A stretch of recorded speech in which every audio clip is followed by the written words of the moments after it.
আক্রান্ত বিজেপি কর্মীদের দেখতে হাওড়া হাসপাতালে গেলেন বিজেপির রাজ্য সভাপতি সুকান্ত মজুমদার। চিকিৎসাধীন দলীয় কর্মীদের সঙ্গে দেখা করে কথা বলে বেরিয়ে দিন তিনি সাংবাদিকদের মুখোমুখি সুকান্ত মজুমদার। मिलेगा, हम लगातार आंदोलन करते रहेंगे।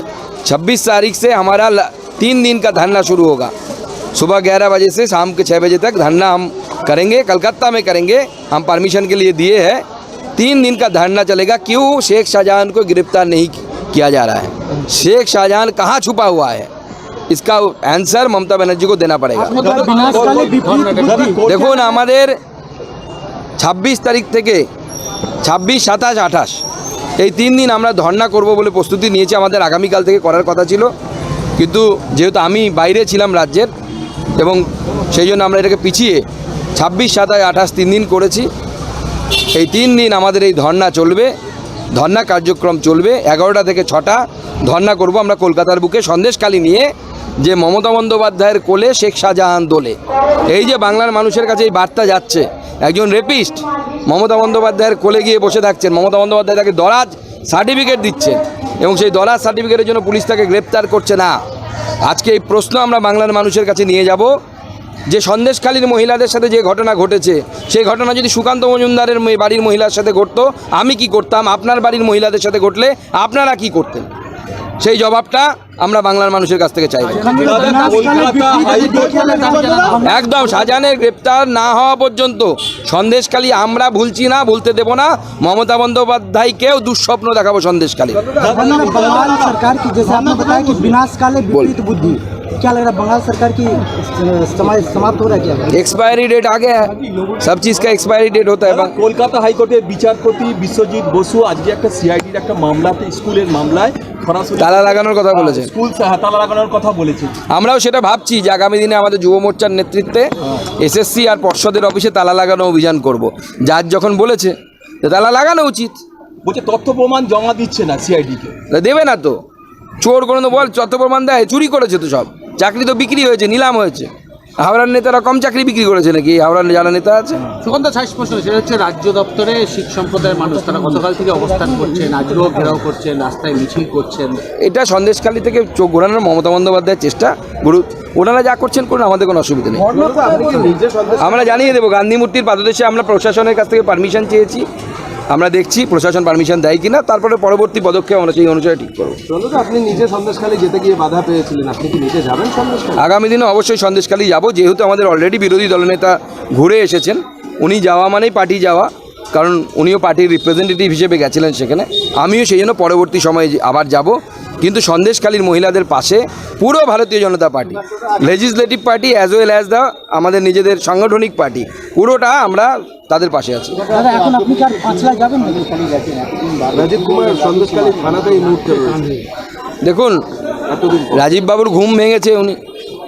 রাজীব বাবু এতদিন পর সুযোগ পেয়েছেন যাওয়ার, সেখানে লোকের ফোন ট্যাপ করা, হোয়াটসঅ্যাপ স্পাইওয়্যার পাঠানো, এবং উনি তো খুব এক্সপার্ট এভিডেন্স লুকোনোর ক্ষেত্রে। দেখা যায় এবার গিয়ে হয়তো নতুন কোনো বুদ্ধি পাকিয়েছেন।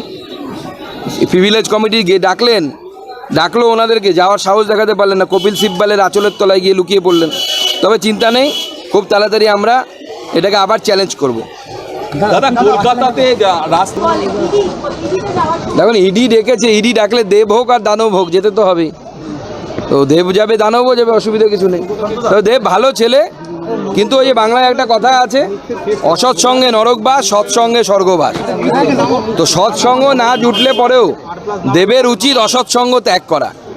এবং আমরা যে আমাদের কাছে যতদূর খবর আছে, উনি তৃণমূল কংগ্রেস ছাড়বেন এরকম প্ল্যানও করে ফেলেছিলেন। পরে পিসি ভাইপো ধমকেছে, তোমার ব্যবসা বন্ধ করে দেবো, সিনেমা বন্ধ করে দেবো। বেচারা আর কি করবে, বাধ্য হয়ে তৃণমূল কংগ্রেস করতে বাধ্য হচ্ছে।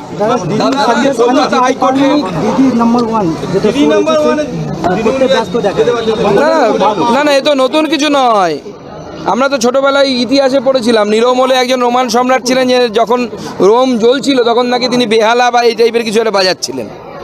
এখন আমাদের মুখ্যমন্ত্রী বেহালা বাজাতে পারেন না, কবিতা হলে কবিতা লিখে দিতেন, সে না শুটিং করছে।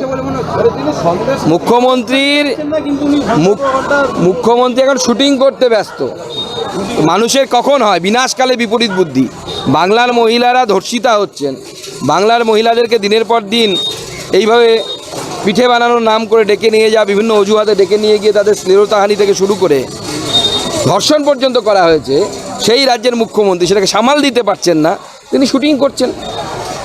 কুণাল ঘোষ আজও রোজই বলেছে, দেখুন, কুণাল ঘোষ আর তৃণমূল কংগ্রেস আর পুলিশ প্রশাসন আগে নিজেদের অবস্থানটা ঠিক করুন। প্রথম দিকে বলছিলেন যে সাজানো ঘটনা, তাহলে 164-এর ভিত্তিতে কীভাবে অ্যারেস্ট হলো? শিবু হাজরাকে অ্যারেস্ট কীভাবে করলো পুলিশ? তাহলে আপনারাই তো 164 করিয়েছেন একজন মহিলাকে দিয়ে, আবার সেই মহিলার ভিডিও বের করে দিয়েছিলেন। যখন আমি চিঠি দেখলাম মহিলা কমিশনকে যে যাকে দিয়ে রেপের 164 হচ্ছে তার ভিডিও প্রকাশ করে দিচ্ছে পুলিশ, আইনও জানে না এমন পুলিশ। রেপ ভিকটিমদের ছবি বা নাম বলতে হয় না, আমিও তো নামটা জানি, কিন্তু নাম বলবো না, বলা যায় না। রেপ ভিকটিমদের পরিচয় প্রকাশ করা যায় না।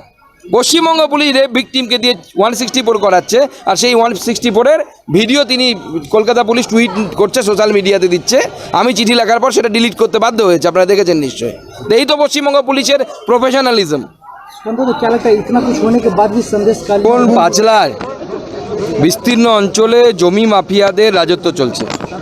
সেখানকার প্রধান এবং উপপ্রধান, একজনের নাম সম্ভবত খলিল আর আরেকজনের নাম আমার মনে নেই এই মুহূর্তে। এদের নেতৃত্বে খাস জমি, আমির এবং খলিল, এদের নেতৃত্বে খাস জমি, জলাভূমি, যা বহুদিন থেকে গৌর রাজার জমি নামে পরিচিত, লোক কথায় লোকের মুখে, সেই জমি লুট হয়ে যাচ্ছে, বিক্রি হয়ে যাচ্ছে। তৃণমূল কংগ্রেস তো চুরি করতে কিচ্ছু ছাড়েনি, মহিলাদের ইজ্জত থেকে শুরু করে জমি থেকে শুরু করে কোনো কিছুই বাদ দিচ্ছে না, জলাভূমিও বিক্রি করে দিচ্ছে।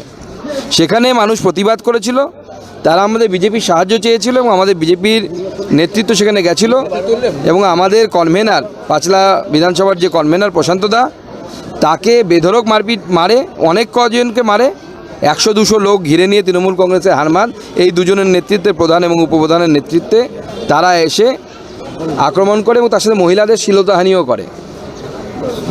সুকান্ত দা, গতকাল যেটা শুভেন্দু অধিকারী গিয়েছিলেন সন্দেশখালী, সেখানে একটা শিক্ষক যে বলছে পুলিশ এই বিষয়ে আমার কিছু বলার নেই, অন্য প্রশ্ন করুন থাকলে। বলছি যে আজকে যেটা দেখা গেল যে যে পুলিশ সেখানে অভিযোগ করতে গেছিল, পুলিশের উপস্থিতিতে আপনারা মানে একদম থানার সামনে বড়বাবু আমাদের কর্মীদেরকে বসিয়ে রাখে এবং বলে যে এতজন দিয়ে কী হবে, আপনারা চলে যান। 2-3 জন সেখানে থাকে। এই থানার যে আইসি, সেই আইসি কমিউনাল লোক এবং কোনো নিয়মকানুন মানে না। এর আগে বহুবার এই ধরনের উৎপীড়নের ঘটনা হিন্দুদের উপরে, সনাতনীদের উপরে হয়েছে এবং দেখা যাচ্ছে সে সন্দেশখালী হোক বা পাঁচলা হোক, যেখানেই ডেমোগ্রাফি অর্থাৎ জনবিন্যাস একটু পরিবর্তন হয়ে গেছে, সেখানেই হিন্দু মহিলাদের উপর এই ধরনের অত্যাচার, হিন্দুদের উপর এই ধরনের অত্যাচার করা হচ্ছে প্রশাসনের তরফে। লালবাজার নিয়ে গেছে। দেখুন, অনন্যা বন্দ্যোপাধ্যায় একদিকে যখন আমাদের যে কাউন্সিলর তৃণমূল কংগ্রেসের অনন্যা বন্দ্যোপাধ্যায়, তিনি খ্রিশ্চান কমিউনিটিকে অপমান করে যে তাদের ধর্মযাজকদের বিরুদ্ধে যে নোংরা কথা বলেছেন, তার প্রতিবাদে আমাদের মাইনরিটি মোর্চা এই আন্দোলন করছিল, কিন্তু সেই মাইনরিটি মোর্চাকে তুলে নিয়ে চলে যাওয়া হলো। উল্টো দিকে বিজেপি অফিসের সামনে যারা অবস্থান বিক্ষোভ করছে, তাদের বিরুদ্ধে কোনো স্টেপ নেওয়া হচ্ছে না। আমরা চাইও না স্টেপ নেওয়া হোক, কারণ এর পেছনে দূর অভিসন্ধি আছে। মমতা বন্দ্যোপাধ্যায় চাইছেন যে সন্দেশখালীর ঘটনাটা পেছনে চলে যাক, সন্দেশখালীর ঘটনা থেকে মানুষের চোখ ঘুরে যাক, কিন্তু মানুষ সন্দেশখালী ভুলবে না। সন্দেশখালী নিয়ে মানুষ যেভাবে আতঙ্কিত, সন্দেশখালী নিয়ে মানুষের ভিতরে যেভাবে ক্ষোভ আছে, মানুষ যেভাবে ফুটছে, মহিলারা যেভাবে অপমানিত হয়েছে, ভারতবর্ষে কোনো রাজ্যে ঘটেনি।